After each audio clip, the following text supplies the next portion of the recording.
A gente fala agora com a Fernanda Manhota, analista de internacional ao vivo de Atlanta. Professora, boa tarde. Essa é a primeira vez que o Rubio enfrentou os questionamentos dos parlamentares sobre essa operação de captura de Maduro.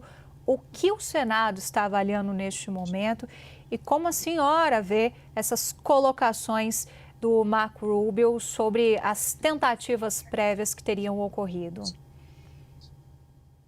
Pois é, Isabel, boa tarde a você, a todos que nos acompanham aqui no 360. O assunto do dia aqui nos Estados Unidos, viu, Isabel? As TVs por aqui ficaram todas em breaking news por horas, acompanhando esse diálogo, que é, antes de tudo, uma prestação de contas, né, do secretário Rubio, representando, então, a gestão Trump, enquanto secretário de Estado, ao Congresso americano, ao Comitê de Relações Exteriores do Senado. E eu digo uma prestação de contas, Isabel, porque o cerne da crise envolvendo a ação dos Estados Unidos na Venezuela versa sobre a própria natureza dessa decisão. A gente sempre precisa lembrar que nos Estados Unidos, né, os poderes têm competências bem delimitadas e que a própria Constituição americana define que atos de guerra precisam ser, antes de mais nada, aprovados pelo Congresso dos Estados Unidos. Eles não podem ser unilateralmente definidos pelo presidente. Portanto, se houvesse uma apreciação de que o que foi realizado na Venezuela foi uma invasão de território, foi uma subjugação, né, de um líder político em exercício, como é o caso de Maduro, e, portanto, poderia ser enquadrado como um ato dessa natureza, há margem para, inclusive, questionar essa ação, a sua validade e, no limite, até poderia levar a um pedido de impeachment do presidente Trump.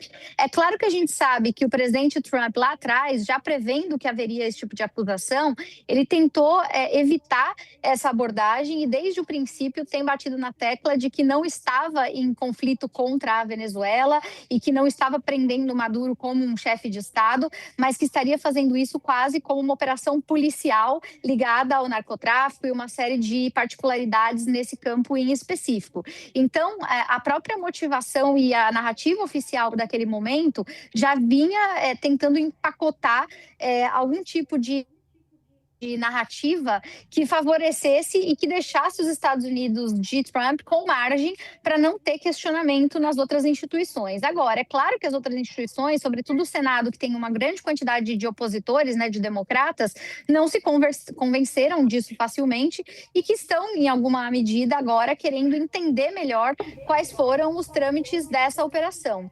Em relação à fala do secretário Rubio, além dos itens que você destacou muito bem, né, como sendo os pontos mais importantes, eu diria que algumas outras coisas me chamaram bastante atenção. Primeiro, ele falou sobre o fato de que os Estados Unidos pretendem manter o controle sobre os recursos naturais da Venezuela, principalmente, claro, o petróleo, por um curto período. Ele, então, contrariou um pouco a ideia do que vem defendendo Trump publicamente, né, de que os Estados Unidos estariam definitivamente assumindo a diretiva nesse sentido. Ele deixou bastante claro ali uma versão mais apaziguada disso, dizendo que era temporário e tal. E ele também defendeu, Isabel, bastante enfaticamente durante essa conversa, a ideia de que os Estados Unidos estariam buscando na Venezuela efetivamente uma mudança de regime, o que, de novo, não é exatamente um consenso dentro do governo Trump. O próprio presidente Trump parece ter um baixo compromisso com essa agenda em específica. Rubio é da ala mais ideológica realmente e daqueles que já há muito tempo defendiam a saída de Maduro. Então, eu acho que é um movimento bastante importante de checks and balances, de freios e contrapesos que o Congresso americano vai tentando impor contra excessos do que eles podem entender que foi uma medida executiva e, ao mesmo tempo, né, em que vai se tentando refrear e estabelecer limites, também vai expondo, de alguma maneira, as próprias divisões que sim existem dentro do governo dos Estados Unidos nessa matéria, Isabel. Professora, e algo está acontecendo neste momento que tem tudo a ver com o que a gente está falando. Vou pedir para colocar em imagem na tela. A opositora venezuelana Maria Corina Machado está falando neste momento, depois de se reunir justamente com o secretário de Estado americano, o Marco Rubio. A gente tem, portanto, a imagem ao vivo gerada a partir de Washington, a Maria Corina Machado, que se encontrou agora há pouco com o chefe da diplomacia americana. A gente estava comentando aqui com a professora Manhota, que ele falou mais cedo ao Senado, dando alguns detalhes sobre a operação de captura do ditador Nicolás Maduro na Venezuela, elogiando a cooperação do governo interino venezuelano, diz que não tem uma previsão de uma nova ação militar. A professora Manhota estava até distinguindo para a gente o tom que o Rubio adotou, do tom que o presidente Donald Trump vinha adotando sobre este assunto. Trump disse logo depois da captura de Maduro que a Maria Corina Machado não tem respeito do povo para governar o país. Eles se reuniram na Casa Branca nas últimas semanas. Depois do encontro, Trump diz que poderia achar um espaço para Corina na Venezuela. Esse espaço ficou meio em aberto, porque tudo indica, professora, se puder chamá-la de volta aqui para a gente pegar o gancho dessa conversa, por enquanto, até segunda ordem, é a Delcy Rodrigues que vai ficando. Não tem Nobel que resolva esse cenário de aproximação que possa dar um pouquinho mais de protagonismo nesse momento, com uma articulação americana voltada para Maria Corina Machado.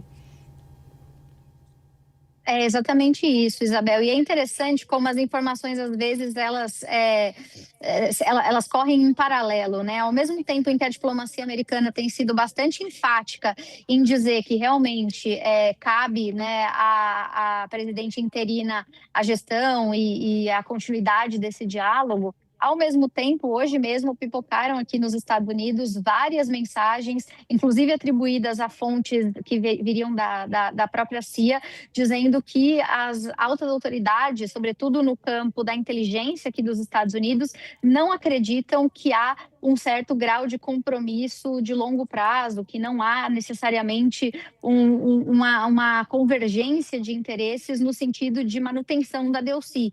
Inclusive, alguns estariam discutindo a possibilidade de que o governo Trump tivesse que adotar uma nova abordagem em relação à Venezuela por não poder confiar na estabilidade dessa cooperação nos termos em que ela tem sido estabelecida.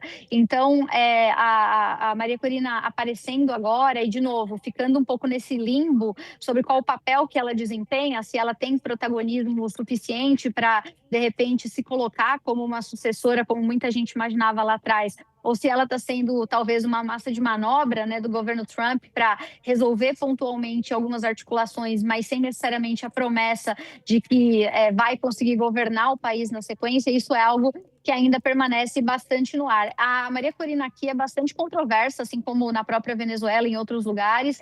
Teve muita gente aqui nos Estados Unidos, Isabel, e aí eu digo não só de opinião pública, também em relação a tomadores de decisão, figuras importantes ligadas ao executivo americano, que veem essa abordagem da Maria Corina com a vinda para cá e depois a entrega da medalha do Nobel ao Trump como uma espécie de relação de escambo, né? Escambo de poder. Muita gente chegou a dizer que ela estaria trocando a presidência da Venezuela por eventualmente